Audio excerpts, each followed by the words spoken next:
저는 윤정아라고 합니다. 올해 68살이죠. 서울 강북구 미아동에서 30년째 살고 있습니다. 남편은 10년 전에 세상을 떠났고 아들 하나를 키웠습니다. 지금은 동주민센터에서 기간제 민원 보조로 일하고 있어요. 일주일에 사흘만 나가는 자리입니다. 주민등록 등본 발급하고 서류 안내하고 어르신들 민원 도와드리는 일이죠. 젊은 직원들은 복잡하다며 꺼리는 업무지만 저는 괜찮았습니다. 오히려 배울 게 많았거든요. 등기부등본, 인감증명서, 가족관계증명서, 위임장. 매일 이런 서류들을 접하다 보니 자연스럽게 익숙해졌습니다. 어떤 도장이 찍히면 무슨 의미인지, 어떤 서류가 어떤 일에 쓰이는지, 그런 것들이 머릿속에 하나둘 쌓였죠. 특히 요즘엔 재개발 관련 민원이 많았습니다. 우리 동네도 재개발 지역이었거든요. 보상금 문의, 입주권 문의, 명예 변경 문의. 하루에도 몇 건씩 들어왔습니다. 어르신들이 서류 들고 오시면 제가 하나하나 설명해 드렸습니다. 이 서류는 이런 뜻이고 여기 도장 찍으시면 이렇게 되는 거라고요. 고맙다며 가시는 어르신들을 보면 뿌듯했습니다. 제가 사는 집은 다가구 주택입니다. 2층짜리 작은 집인데요. 1층에는 젊은 부부가 전세로 살고 있고 저는 2층에서 삽니다. 남편이 살아생전에 힘들게 마련한 집이에요. 남편은 평생 택시를 몰았습니다. 낮에도 밤에도 일했죠. 허리가 아프다고 하면서도 운전대를 잡았습니다. 아들 대학 보내고 이 집 사려고 그렇게 일했던 겁니다. 10년 전 어느 겨울밤 남편은 택시 안에서 심근경색으로 쓰러졌습니다. 병원에 실려갔을 때는 이미 늦었습니다. 제 손을 한번 꽉 쥐고 남편은 눈을 감았습니다. 장례를 치르고 나니 빚이 남아 있었습니다. 집 대출이 아직 1,000만 원 정도 남아 있었거든요. 저는 그 빚을 갚기 위해 일을 시작했습니다. 식당에서 설거지도 하고 아파트 청소도 했습니다. 3년이 걸려 빚을 다 갚았습니다. 그리고 나서 주민센터 기간제 일자리 공고를 받습니다. 60세 이상도 지원 가능하다고 했습니다. 떨리는 마음으로 지원했고 붙었습니다. 그때가 5년 전이었습니다. 지금 이 집은 온전히 제 명의입니다. 대출도 없습니다. 그게 제 자랑이었습니다. 동네가 낡긴 했지만 저는 여기가 좋았습니다. 시장도 가깝고 주민센터까지 걸어서 10분이면 됐거든요. 버스 정류장도 바로 앞이었고요. 무엇보다 손녀 하린이가 자주 놀러 왔습니다. 하린이는 올해 11살입니다. 초등학교 4학년이죠. 아들 부부가 맞벌이라 방과 후에는 제가 돌봐줬습니다. 학교 끝나면 버스 타고 저희 집에 와서 숙제하고 제가 해주는 저녁 먹고 저녁 8시쯤 되면 아빠가 데리러 왔습니다. 할머니, 저 왔어요. 하린이는 현관문을 열고 들어서면 큰 소리로 인사했습니다. 가방을 소파에 던지고 부엌으로 달려왔죠. 오늘 뭐 해주셨어요? 배고파요. 저는 하린이가 좋아하는 걸 늘 준비해뒀습니다. 김치찌개, 계란말이, 떡볶이. 하린이는 뭐든 잘 먹었습니다. 할머니, 오늘 학교에서요. 밥을 먹으면서 하린이는 학교 이야기를 들려줬습니다. 친구 이야기, 선생님 이야기, 급식 메뉴 이야기까지. 저는 그 이야기들을 듣는 게 좋았습니다. 하린이의 웃음소리가 2층 집을 환하게 만들었거든요. 숙제 다 했으면 할머니랑 산책 갈까? 네, 좋아요. 저녁 먹고 나면 하린이와 동네를 한 바퀴 돌았습니다. 골목길을 천천히 걸으면서 이런저런 이야기를 나눴죠. 할인이는 제 손을 꼭 잡고 걸었습니다. 그렇게 평범한 날들이 이어졌습니다. 화요일, 목요일, 금요일. 일주일에 사흘은 주민센터에 가고 나머지 날은 할인이를 돌봤습니다. 친구들과 경로당에서 차도 마시고 시장에서 장도 봤습니다. 행복했습니다. 크게 바랄 것도 없었습니다. 이렇게 조용히 살다가 조용히 늙어가면 되겠다 싶었죠. 해시태그. 그날은 화요일 오후였습니다. 주민센터 업무를 마치고 집으로 돌아오는 길이었죠. 버스에 앉아 창밖을 보는데 휴대폰이 울렸습니다. 문자였습니다. 은행에서 온 거였어요. 고객님의 부동산 담보대출 상담 신청이 접수되었습니다. 상담 일정은 별도 안내 예정입니다. 저는 문자를 다시 읽어봤습니다. 분명히 제 이름으로 온 문자였습니다. 윤정화 고객님이라고 적혀 있었죠. 하지만 저는 대출 상담 같은 걸 신청한 적이 없었습니다. 차고겠거니 생각했습니다. 요즘 스팸 문자도 많다고 하니까요. 하지만 마음 한구석이 불편했습니다. 집에 도착해서 은행에 전화를 걸었습니다. 여보세요. 담보대출 상담 문자를 받았는데요.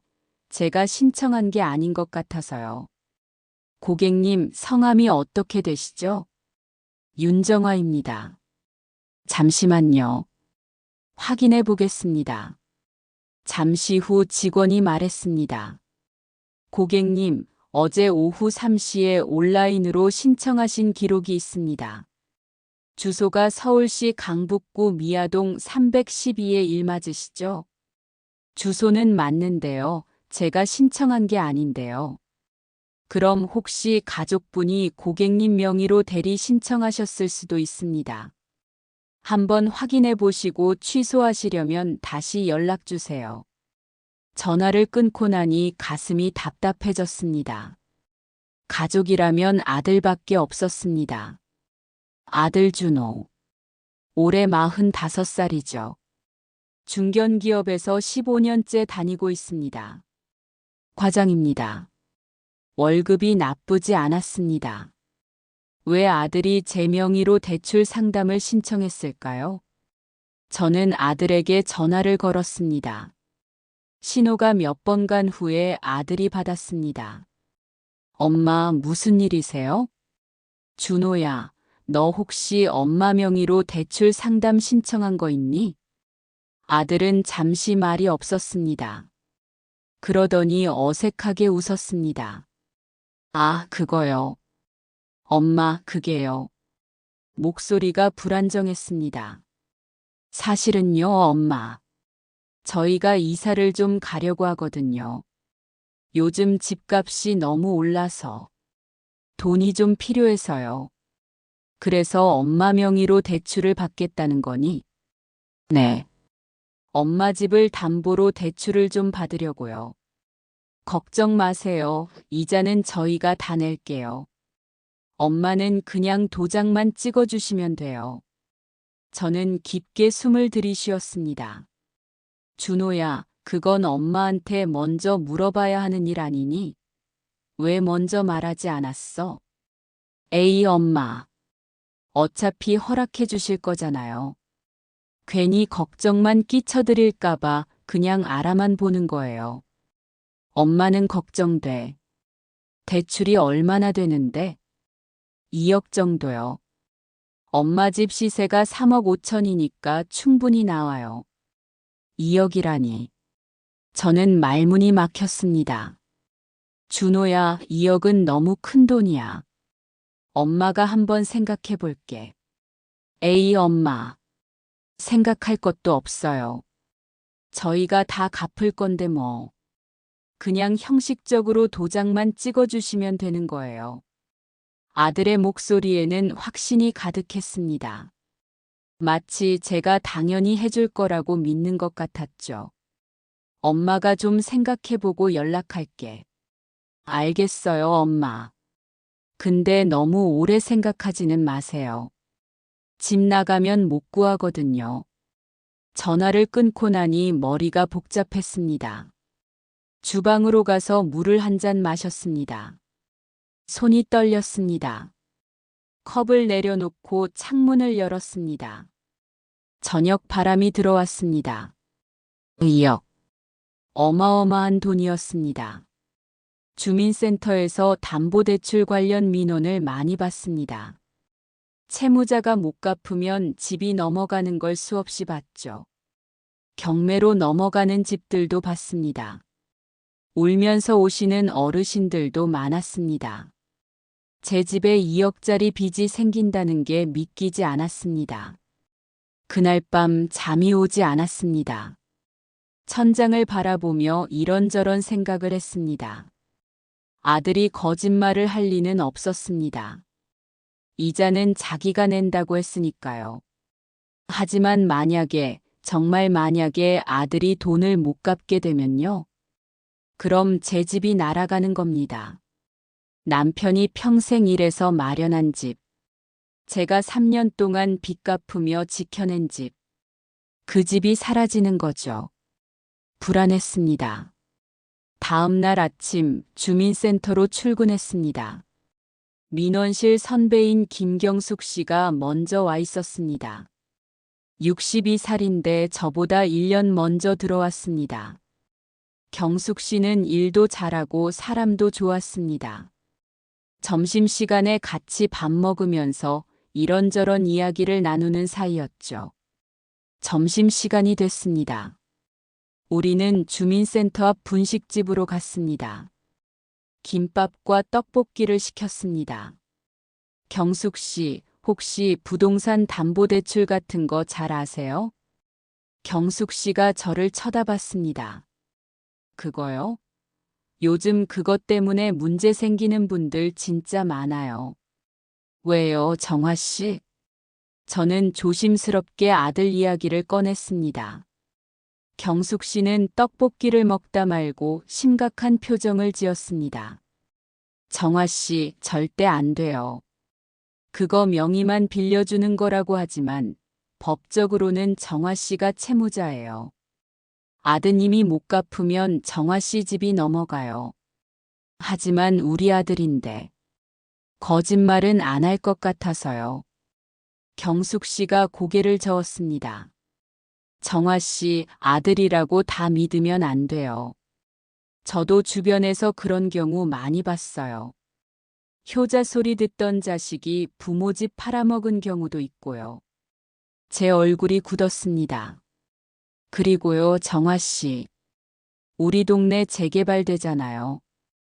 요즘 그거 노리는 브로커들 많아요. 브로커요? 네. 재개발되면 입주권이 나오잖아요. 그 가치가 보통 7천에서 1억이에요. 그걸 노리고 어르신들 집에 담보대출 끼고 명예 이전하게 만드는 거예요. 저는 등골이 오싹했습니다. 그 사람들은 처음엔 친절하게 다가와요. 좋은 방법이 있다. 이자는 우리가 낼 테니 도장만 찍으시라. 이렇게요. 근데 나중에 보면 집주인이 빚더미에 앉아 있어요. 경숙 씨의 말이 머릿속에서 맴돌았습니다. 정화 씨, 제 말 들어요. 절대 도장 찍지 마세요. 아드님한테 안 된다고 딱 잘라 말씀하세요. 저는 고개를 끄덕였습니다. 하지만 마음은 무거웠습니다. 그날 오후 민원실에서 일하는데 재개발 관련 상담을 하러 온 할아버지가 계셨습니다. 75살쯤 되어 보이는 분이었습니다. 할아버지는 떨리는 손으로 서류를 꺼내셨습니다. 근저당권 설정 계약서였습니다. 이게 무슨 서류인지 좀 봐주시겠소? 아들이 도장 찍으라는데 잘 모르겠어서. 저는 서류를 받아 살펴봤습니다. 채권 최고액이 1억 5천만 원이었습니다. 할아버지, 이거 집 담보대출 서류예요. 여기 도장 찍으시면 할아버지 집에 1억 5천만 원 빚이 생기는 거예요. 뭐라고? 아들은 그냥 형식적인 서류라고 했는데 할아버지의 얼굴이 하얗게 변했습니다. 아니에요. 이건 법적으로 효력이 있는 서류예요. 절대 함부로 도장 찍으시면 안 돼요. 할아버지는 서류를 다시 집어넣으며 한숨을 쉬셨습니다. 요즘 자식들이 믿을 게 못 되더라고. 고맙소, 아가씨. 할아버지가 나가시는 뒷모습을 보며 저는 생각했습니다. 나도 저렇게 될 수 있구나. 퇴근 후 집으로 돌아왔습니다. 저는 통장을 꺼냈습니다. 최근 1년 동안의 거래 내역을 꼼꼼히 살펴봤습니다. 그때 눈에 띈 게 있었습니다. 6개월 전부터 매달 50만 원씩 아들에게 보낸 기록이 있었습니다. 할인이 학원비와 생활비 명목이었습니다. 그런데 이상했습니다. 저는 이미 할인이 돌봐주는 대가로 아들에게서 매달 30만 원씩 받고 있었거든요. 그게 우리의 약속이었습니다.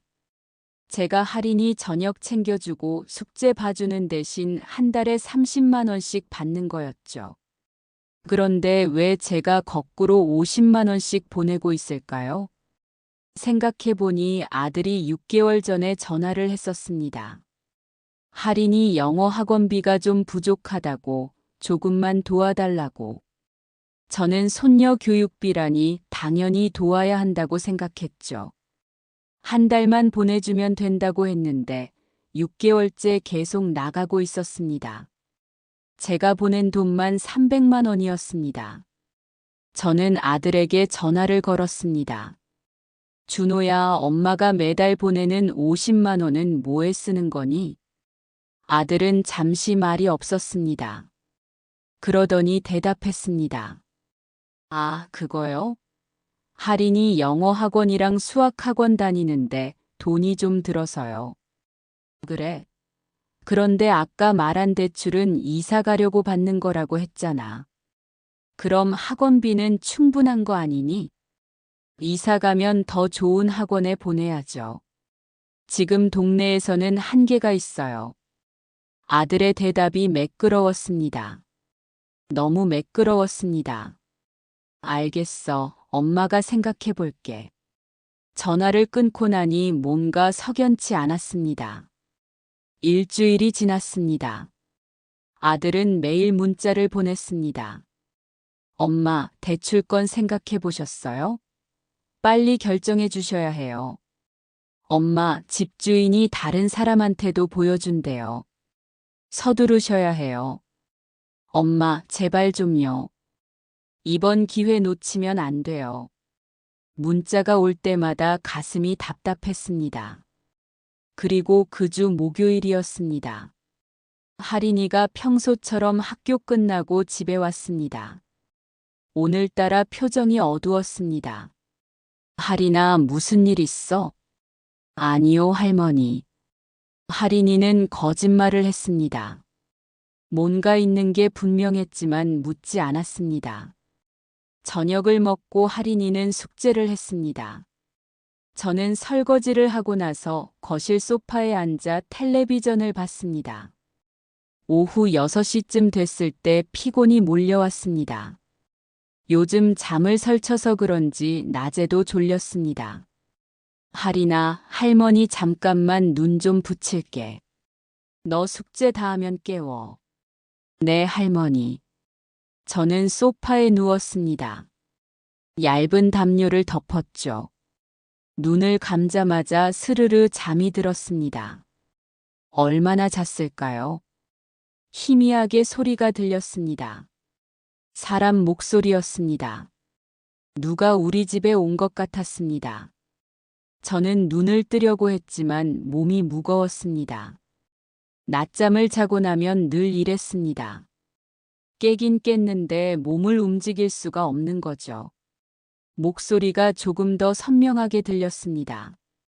거실에서 나는 소리였습니다. 아들이었습니다. 그래서 어머니한테 말씀드렸는데 계속 생각해 본다고만 하시네. 그리고 여자 목소리가 들렸습니다. 며느리였습니다. 그냥 지금 보내버리면 깔끔하지. 저는 귀를 기울였습니다. 보내버린다니? 뭘 보내버린다는 걸까요? 며느리의 목소리가 계속 이어졌습니다. 요양원 들어가시면 집은 우리 계획대로 정리하면 되고. 요양원이라고요? 저는 눈을 번쩍 떴습니다. 하지만 몸을 움직이지 않았습니다. 계속 듣고 싶었습니다. 아들이 망설이는 목소리로 말했습니다. 그래도 엄만데. 며느리의 목소리가 차갑게 내려왔습니다. 오빠, 이젠 집 문제야. 감정 빼고 정리해야지. 재개발 입주권만 7천이야. 지금 정리 안 하면 나중에 더 복잡해져. 저는 숨을 죽였습니다. 그리고 모르는 남자 목소리가 들렸습니다. 맞습니다. 요양원 가시면 케어 비용은 기초생활지원으로 돌리면 되고요. 집은 미리 아드님 명의로 바꿔야 나중에 상속세도 안 나오고 손도 안 타요.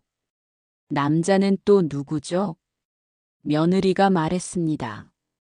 어머님 연세도 있으시고 혼자 사시기 힘드시잖아.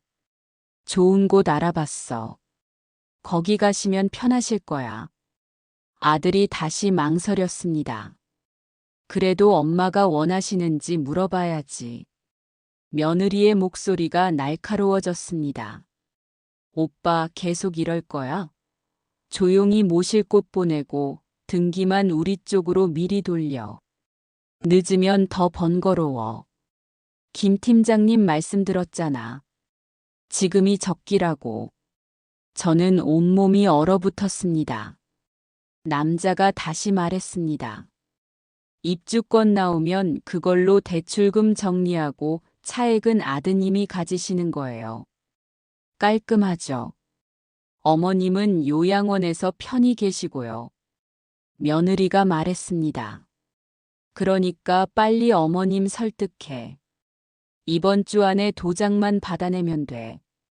그 다음은 김 팀장님이 알아서 하신대. 저는 이불을 움켜쥐었습니다. 손에 힘이 들어갔습니다. 아들이 작은 소리로 말했습니다. 엄마가 알면 섭섭해 하실 텐데. 며느리가 한숨을 쉬었습니다. 그러니까 모르게 하는 거지. 요양원은 건강 때문에 가시는 거라고 하고, 집은 관리 맡긴다고 하고, 나중에 다 정리되면 그때 가서 말하면 되잖아. 저는 눈물이 났습니다. 남자가 서류 넘기는 소리가 들렸습니다. 여기 서류들 보세요. 위임장, 인감증명서, 등기 서류. 이것만 어머님 도장 받으시면 바로 진행 가능합니다. 며느리가 말했습니다. 할인이도 이제 중학교 가는데 학원비 많이 들어. 그리고 우리도 좀 더 넓은 데로 이사 가야지. 이 돈이면 다 해결돼.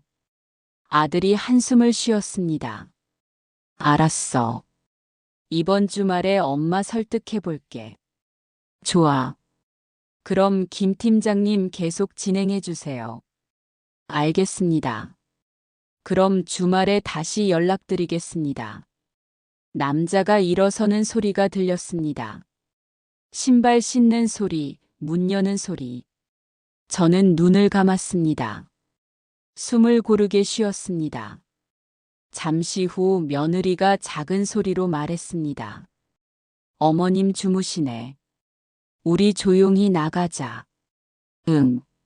할인이한테는 말하지 마. 애가 할머니한테 다 말할까봐. 알았어. 그들이 나가고 현관문이 닫혔습니다. 저는 눈을 떴습니다. 천장이 보였습니다.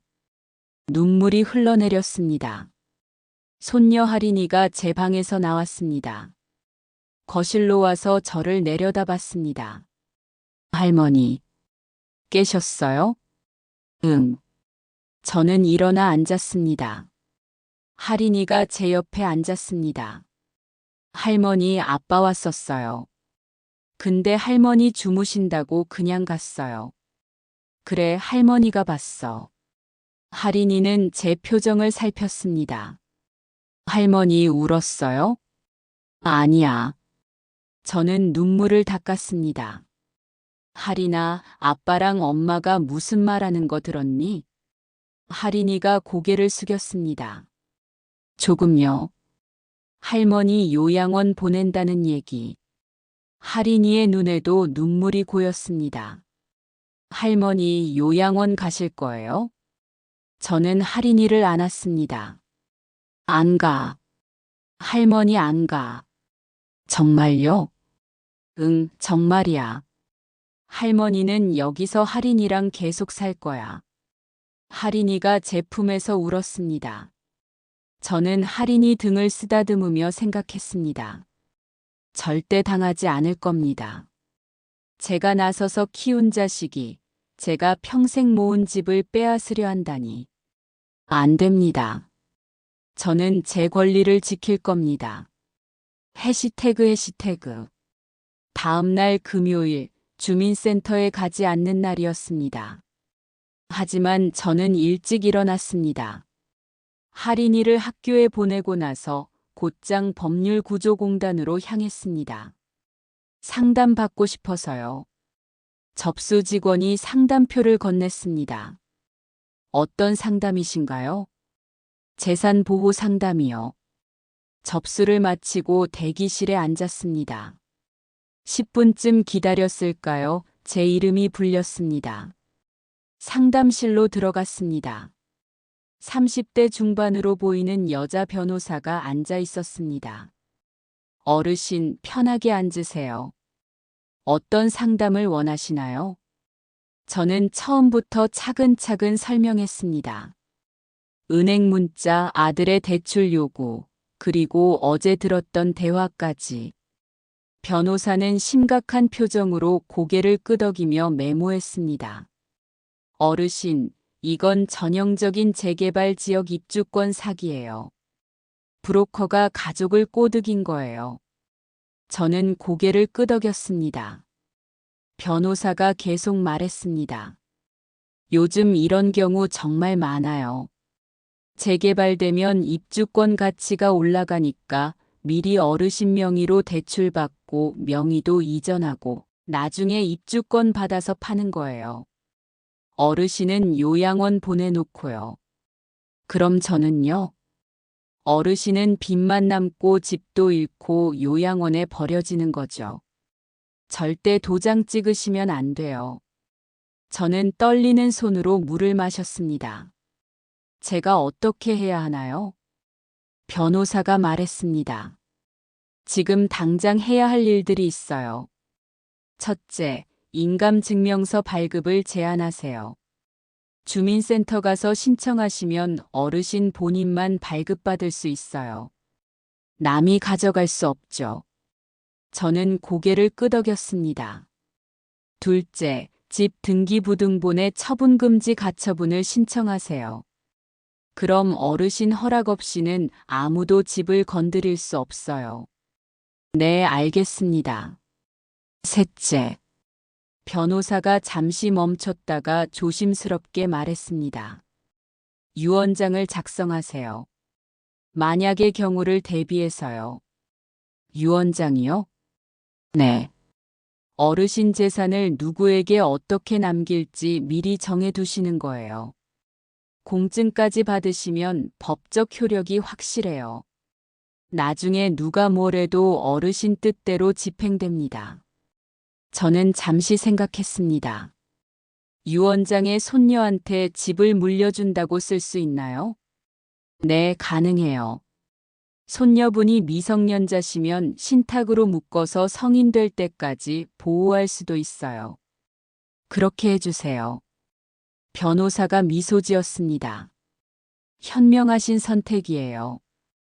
그럼 지금부터 하나씩 진행해 볼까요? 사무실을 나와 저는 바로 주민센터로 향했습니다.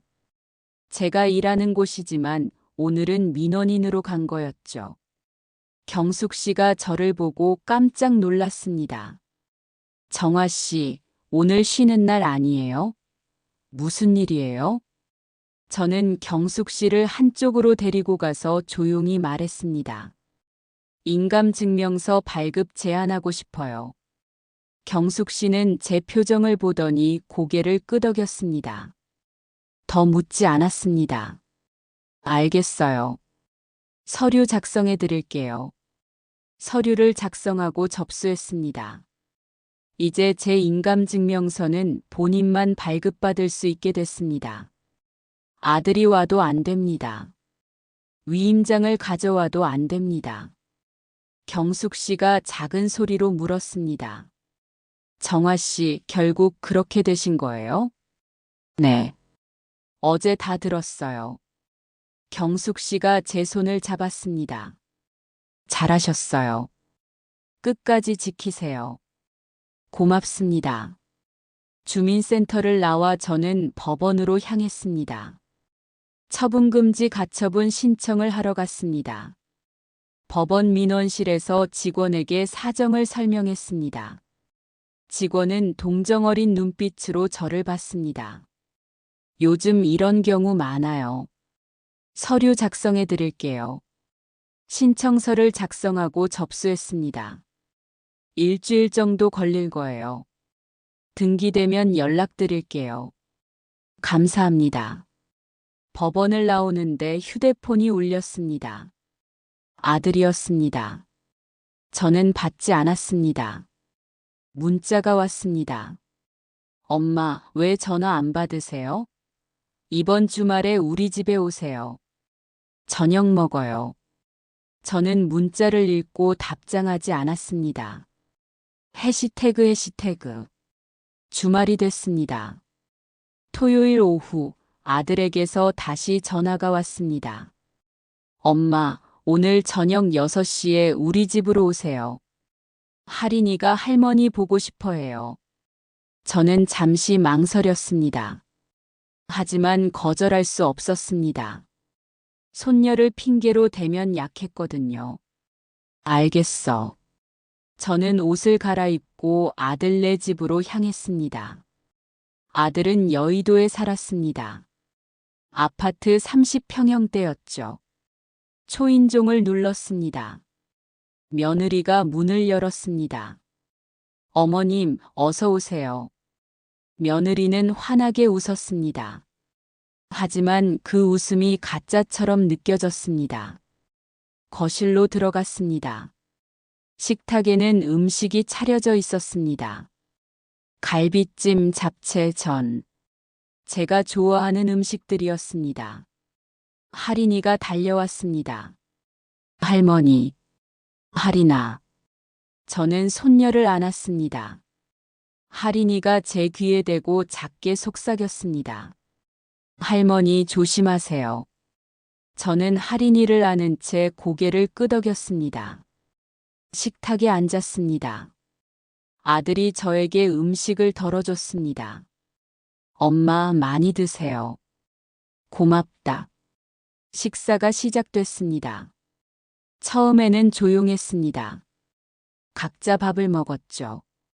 그러다 아들이 입을 열었습니다. 엄마, 요즘 건강은 어떠세요?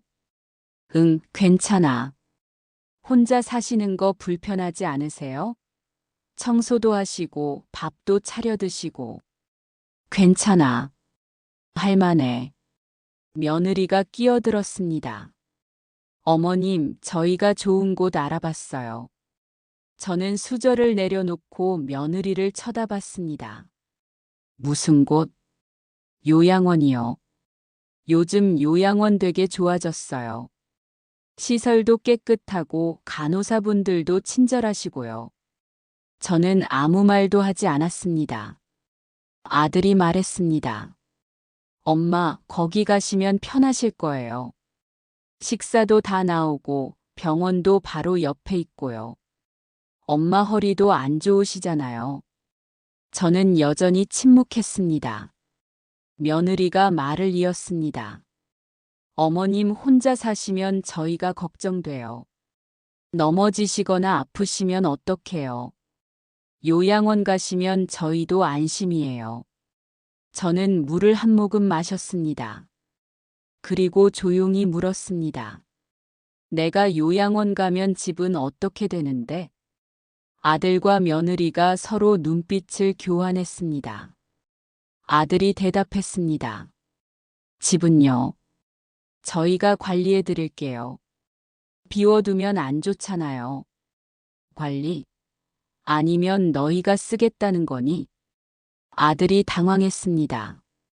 그게, 엄마, 어차피 재개발되면. 며느리가 아들을 제지하고 말했습니다. 어머님, 솔직히 말씀드릴게요. 집을 저희 명의로 바꾸려고요. 나중에 상속세 문제도 있고 재개발 입주권도 받아야 하니까요. 저는 고개를 끄덕였습니다. 그래서 내가 요양원 가라는 거구나. 며느리가 말했습니다. 어머님을 위해서예요. 혼자 사시는 것보다 요양원이 훨씬 나아요. 아들이 식탁 밑에서 서류 봉투를 꺼냈습니다. 식탁 위에 올려놓았습니다. 엄마, 여기 서류들이에요. 위임장이랑 인감증명서랑요. 여기에 도장만 찍어주시면 돼요. 저는 서류를 쳐다봤습니다. 만지지 않았습니다.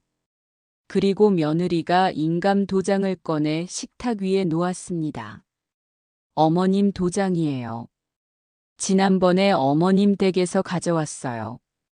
저는 그제야 알았습니다. 며느리가 제 집에 몰래 들어갔다는 것을. 언제 가져갔니? 며느리가 웃었습니다. 어머님 주무실 때요. 조용히 들어갔다 나왔어요. 허락도 없이? 어차피 어머님이 쓰시라고 맡겨주신 거잖아요. 열쇠도 있고요. 저는 심호흡을 했습니다. 화를 내면 안 됐습니다. 아들이 말했습니다. 엄마, 우리 다 잘 되자고 하는 거예요. 엄마도 편하게 모시고 저희도 계획 세우고요. 윈윈이잖아요. 저는 서류를 집어들었습니다. 펼쳐봤습니다. 부동산 매매 위임장이었습니다. 그리고 근저당권 설정 동의서도 있었습니다. 이걸로 집을 팔겠다는 거니? 아니면 담보대출을 받겠다는 거니? 아들이 대답했습니다. 일단은 담보대출이요. 그리고 재개발되면 입주권 받아서 팔고요. 그럼 대출금은 누가 갚는데? 저희가 갚죠. 걱정 마세요. 저는 서류를 다시 내려놓았습니다. 안 돼. 네. 아들이 어리둥절한 표정을 지었습니다. 엄마, 왜요? 우리 다 잘 되자는 건데요. 안 돼. 엄마는 도장 안 찍어. 며느리의 얼굴이 굳었습니다. 어머님, 왜 그러세요? 저희가 뭘 잘못했어요? 저는 며느리를 똑바로 쳐다봤습니다. 내 집은 내 거야. 너희가 마음대로 할 수 없어. 어머님, 어차피 나중에 어머님 돌아가시면 저희 거잖아요. 미리 정리하는 게 뭐가 문제예요? 그 말이 나올 줄 알았습니다. 내가 죽어야 너희가 편하겠구나. 식탁이 조용해졌습니다. 아들이 황급히 말했습니다. 엄마, 그게 아니라. 저는 일어섰습니다. 됐어. 엄마는 너희 계획에 동의 안 해. 그리고 요양원도 안 가. 며느리가 소리쳤습니다.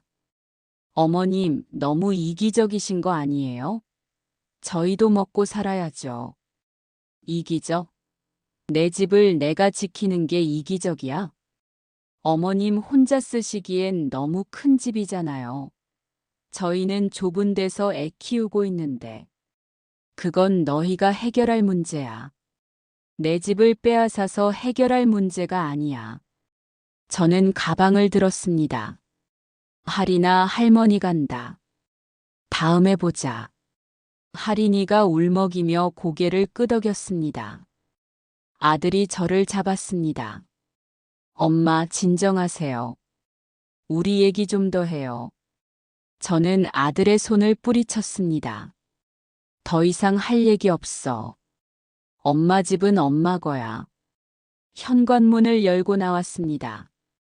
뒤에서 며느리가 소리쳤습니다. 알았어요. 그럼 우리도 방법 찾을 거예요. 어머님 후회하실 거예요. 저는 뒤돌아보지 않고 엘리베이터를 탔습니다. 엘리베이터 안에서 눈물이 났습니다. 하지만 닦았습니다. 올 시간이 없었습니다.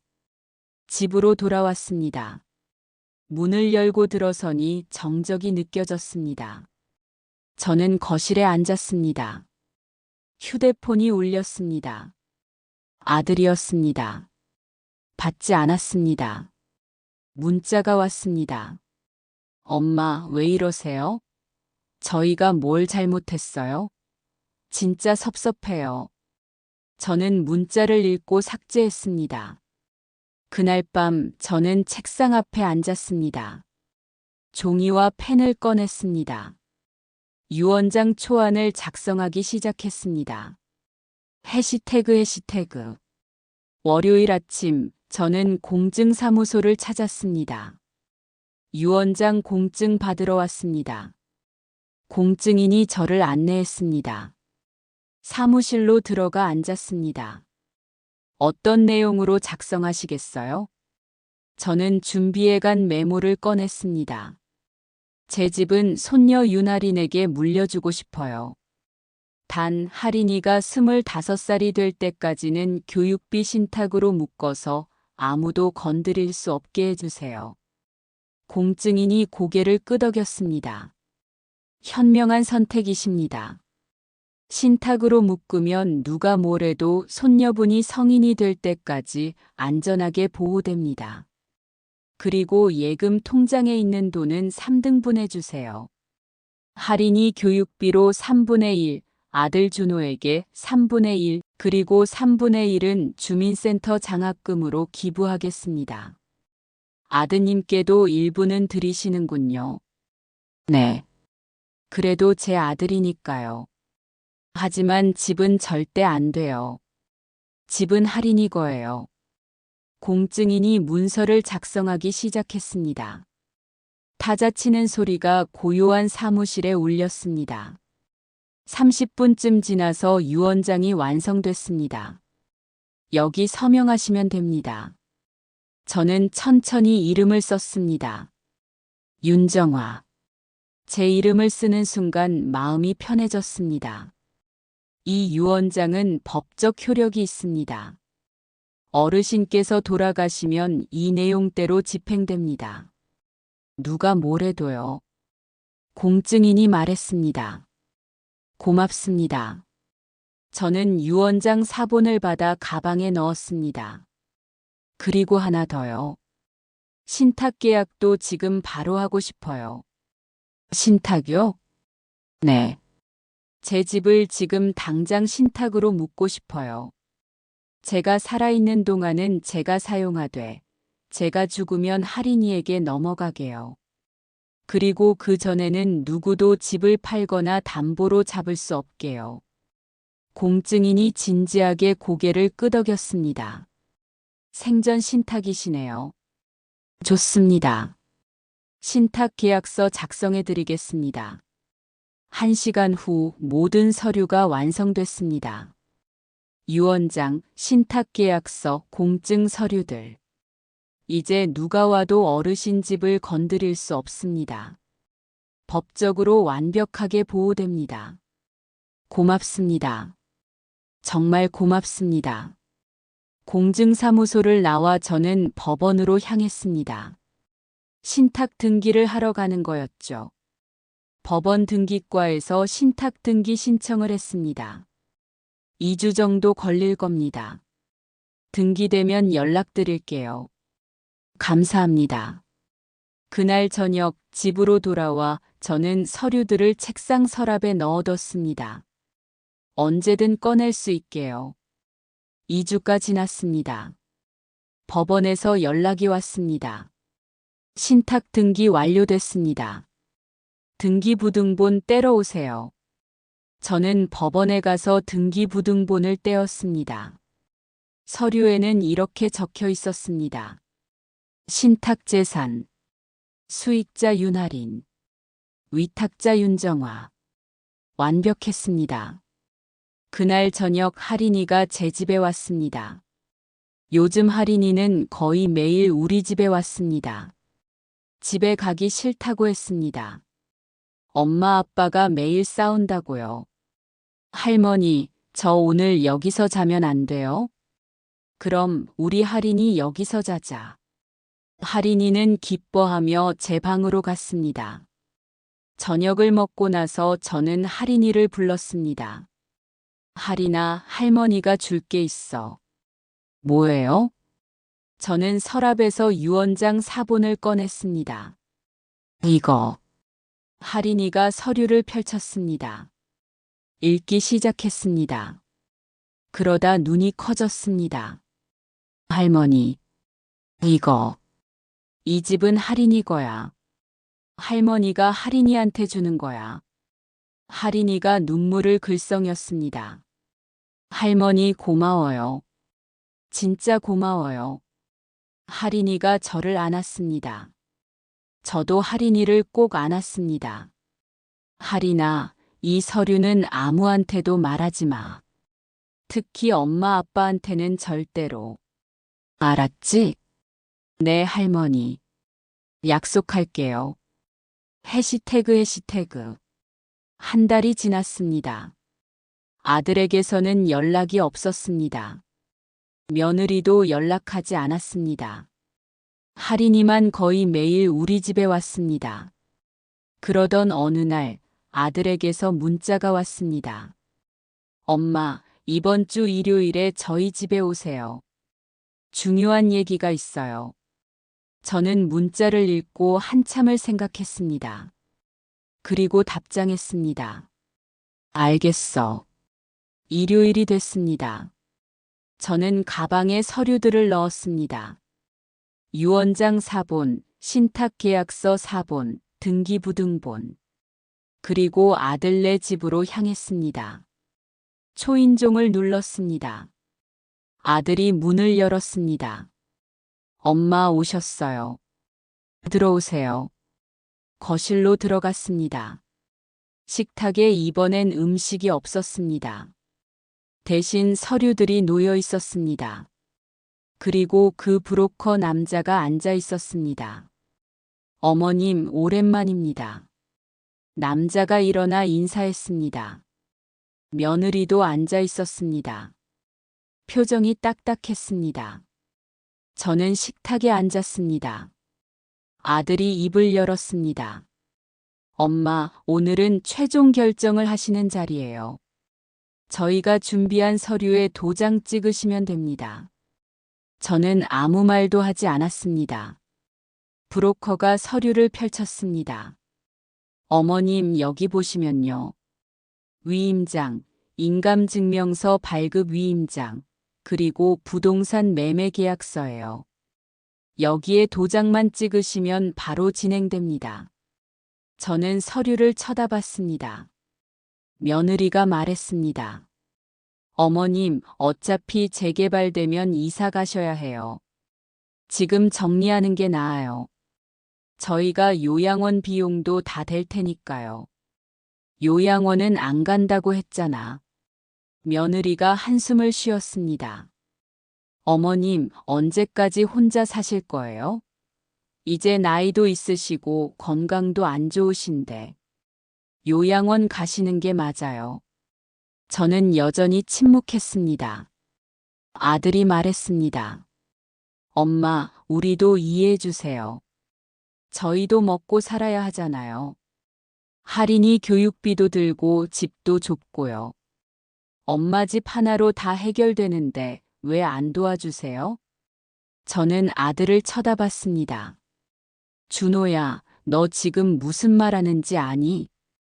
엄마한테 집 좀 달라는 거죠. 뭐가 문제예요? 내가 죽어야 너희가 편하겠구나. 에이, 엄마. 왜 그렇게 말씀하세요? 그럼 뭐야? 나를 요양원에 처박고 내 집을 가져가겠다는 거잖아. 브로커가 끼어들었습니다. 어머님, 감정적으로 생각하지 마세요. 이건 합리적인 선택이에요. 어머님도 좋고 아드님도 좋은 거예요. 저는 가방을 열었습니다. 서류들을 꺼냈습니다. 식탁 위에 하나씩 놓기 시작했습니다. 유언장 4본. 딱. 신탁계약서 4본. 딱. 등기부등본. 딱. 세 사람이 서류들을 쳐다봤습니다. 이게 뭐예요? 며느리가 물었습니다. 저는 차분하게 말했습니다. 유언장이야. 내 집은 할인이한테 간다. 신탁으로 묶어놨어. 할인이가 25살 될 때까지 아무도 못 건드려. 아들이 유언장을 집어들었습니다. 읽기 시작했습니다. 얼굴이 하얗게 변했습니다. 엄마, 이게. 그리고 이게 신탁계약서야. 내 집은 이미 신탁재산이야. 수익자는 할인이고, 내가 죽기 전에는 내가 쓰고 죽으면 할인이한테 바로 넘어가. 며느리가 등기부등본을 집어들었습니다. 확인했습니다. 이거 진짜네. 목소리가 떨렸습니다. 그래, 진짜야. 그리고 나는 인감증명서 발급도 제한해놨어. 니네가 내 도장 훔쳐가도 소용없어. 그리고 처분금지 가처분도 신청했어. 내 허락 없이는 아무도 이 집을 못 팔아. 브로커가 서류들을 살펴봤습니다. 표정이 굳었습니다. 이건 법적으로 완벽하네요. 어머님, 이거 누가 도와드렸어요? 혼자 했어. 나도 서류 볼 줄 안다고. 아들이 소리쳤습니다. 엄마, 이게 무슨 짓이에요? 무슨 짓? 내 집 지키는 거지. 니네가 나한테 하려던 집보다는 나은 것 같은데? 며느리가 떨리는 목소리로 말했습니다. 어머님, 정말 이러실 거예요? 저희는요? 저희는 어떻게 살아요? 니네가 알아서 살아. 내 집으로 해결하려고 하지 말고. 아들이 머리를 감싸쥐었습니다. 엄마, 제발이요. 한 번만 다시 생각해 주세요. 저는 일어섰습니다. 생각 다 했어. 정리는 내가 먼저 했다. 유언은 철회했고 집은 할인이 신탁으로 넘어갔어. 며느리가 소리쳤습니다. 어머님, 너무하시는 거 아니에요. 너무한 건 니네지. 나를 요양원에 보내고 내 집을 가로채려고 한 게. 저는 가방을 들었습니다. 그리고 준호야, 마지막으로 한마디만 할게. 저는 아들을 똑바로 쳐다봤습니다. 엄마는 아직 죽지 않았어. 그리고 살아있는 한 내 집은 내 거야. 죽은 줄 알았지? 난 살아있고 서류도 살아있어. 엄마. 아들의 목소리가 떨렸습니다. 할인이는 내가 키울 거야. 니네는 이제 신경 쓰지 마. 현관문을 열고 나왔습니다. 뒤에서 며느리가 소리쳤습니다. 어머님, 후회하실 거예요. 저는 뒤돌아보지 않았습니다. 엘리베이터를 타고 내려왔습니다. 밖으로 나오니 햇살이 따뜻했습니다. 저는 깊게 숨을 들이쉬었습니다. 이겼습니다. 해시태그. 그로부터 6개월이 지났습니다. 할인이는 완전히 저희 집 식구가 됐습니다. 아들 부부는 결국 이혼했습니다. 며느리가 먼저 이혼을 요구했다고 했습니다. 아들은 지금 원룸에서 혼자 삽니다. 가끔 할인이를 보러 옵니다. 하지만 저와는 말을 거의 하지 않습니다. 재개발은 예정대로 진행되고 있습니다. 내년이면 보상 협의가 시작된다고 합니다. 저는 이미 변호사와 상담했습니다. 보상금을 받으면 그걸로 할인이 이름으로 작은 아파트를 살 겁니다. 2층짜리 복층으로요. 할인이와 저 둘이 살기에 딱 좋은 크기로요. 오늘도 할인이는 학교에서 돌아왔습니다. 할머니, 저 왔어요. 할인이의 밝은 목소리가 집안을 가득 채웁니다. 우리 할인이 왔구나. 오늘 뭐 먹고 싶어? 할머니가 해주는 거 다 좋아요. 저녁을 준비하면서 저는 생각합니다. 제가 잘한 걸까요? 네, 잘했습니다. 아들을 잃었지만 제 존엄을 지켰습니다. 제가 평생 모은 것을 지켰습니다. 그리고 손녀를 얻었습니다. 어느 날 현관문 앞에 작은 상자가 놓여 있었습니다. 택배였습니다. 발신인을 보니 아들이었습니다.